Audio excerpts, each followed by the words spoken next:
Nagaaniif araarri ayyaanni jaalalli waaqayyo hunduma keessaniif haa baay'atu. Hordoftoota Gizuu Top karaa Facebookis ta'u karaa YouTubeii biyyoota alaaf biyyoota keessaa akkam jirtu nagaa keessan miti an obboleettiin keessan nagaadha waaqayyoof galanni haa ta'u. Tole egaa karaa YouTubeii warri na hordoftan yeroo dheeraaf isinirraa fagaadheen ture jechuudha.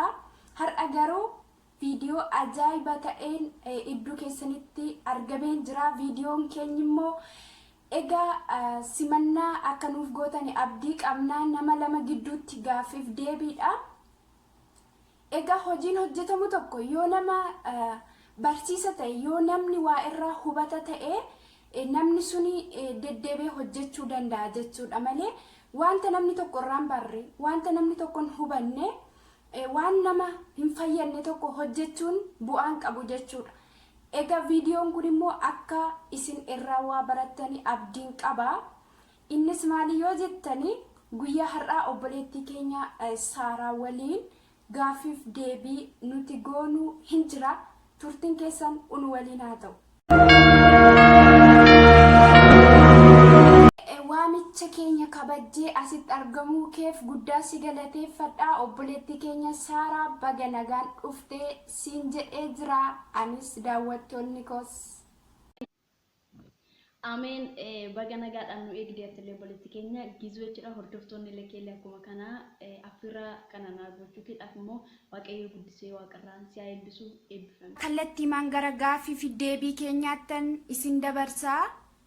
Gaaffiin keenya guyyaa har'aa baay'ee salphaas namattis tola. Gaaffii tokkoffaan akkas jedha. Macaafa qulqulluu keessatti bineensonni caafamanii jiran kan samii irra balali'an keessaa lama himi. Tole egaa bineensonni addunyaa kanarraa macaafa qulqulluu keessatti barreeffamanii kan jiran addunyaa kana qilleensarra ka'uu warri danda'an jechuudha. Macaafni qulqulluus immoo yeroo baay'ee sagalee isaatti fakkeessee kan inni ittiin dudubbatu jechuudha.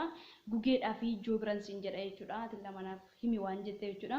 Bineensonni garuu addunyaa kanarra ka'achuu danda'an yookiis immoo fiiguu danda'an baallee kan qaban danuutu jiru jechuudha. Isaanii hunda isaaniillee ilaalachuu dandeessu jechuudha. Leewwota boqonnaa 11 lakkoofsa 13 irratti illee argachuu dandeessu jechuudha. Akkasuma gugee immoo jechuudha. Uumamaa boqonnaa 8 hanga 11 akkuma kana Yohaannis boqonnaa 1 lakkoofsa 32 Maatiyos boqonnaa 3 lakkoofsa 16 Joobira immoo Isaayyaas 40 lakkoofsa 31 akkuma kana macaafa faarfannaa 103 lakkoofsa 5 irratti argachuu dandeessu. Obboleettiin keenya argattee jirti jechuudha. Deebii gahaa laattee jirti. Waaqayyo ishee eebbisu. Tole kallattiimaan gara gaaffii keenya lammaffaattiin isin dabarsa. Gaaffii lammaffaan immoo akkas jedha. Macaafni qulqulluu amala gugee fi amala joobiraa maal ibsa? Yesuus Kiristoos immoo akka gugee garraamii ta'a akka bofaa mi'axxee ta'a jedhe jechuudha. Akka bofaa mi'axxee ta'a jechuudha. Maal jechuun suni barbaade jechuudha asirratti jechuudha.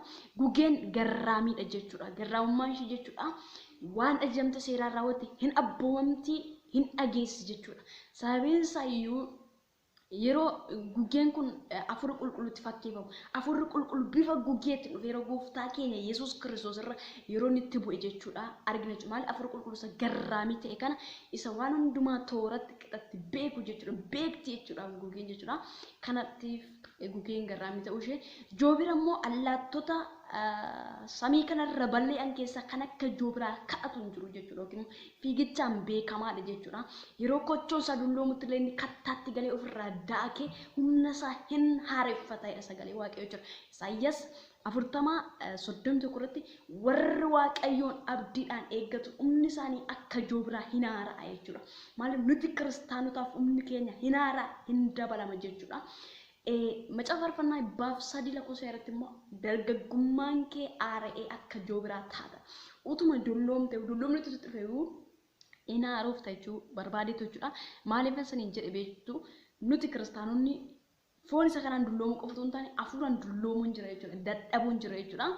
Kanaaf iyyuu achirratti maal isin argina jechuudha. Haaromsi jira jechuudha. Kiristoos wajjin ijoollee yookiis dhaloonni haasoftanii beektan.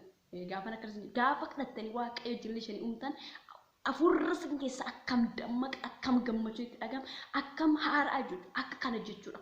Sagalee waaqayyoo sana nama haaressutti fakkeeffamaa jechuudha. joobira jechuudha ittiin ka'achuudhaaf fiiguudhaaf fiigicha hafuuraaf illee jechuudha joobirattuu itti fakkeeffama qulqulluu jechuudha fiiguudhaaf namni yoo fiigu humna waaqayyootiin malee fiiguu hin danda'u jechuudha nuti kiristaanotaaf jechuudha.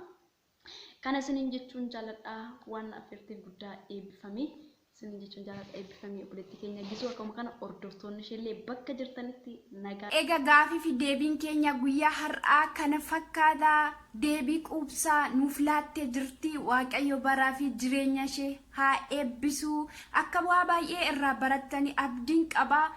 Itti aansuun egaa yaada qabdanii ergaa qabdanii itti fufaa yoo nuun jettu ta'es yaada keessan komentii jalatti nuuf qoodaa. Hamma viidiyoo biraa walitti deebinutti ayyaana waaqayyoo keessa turaa. Share, like, subscribe gochuu hin dagatinaa akkasumallee maatii koo ta'uun na jajjabeessaa.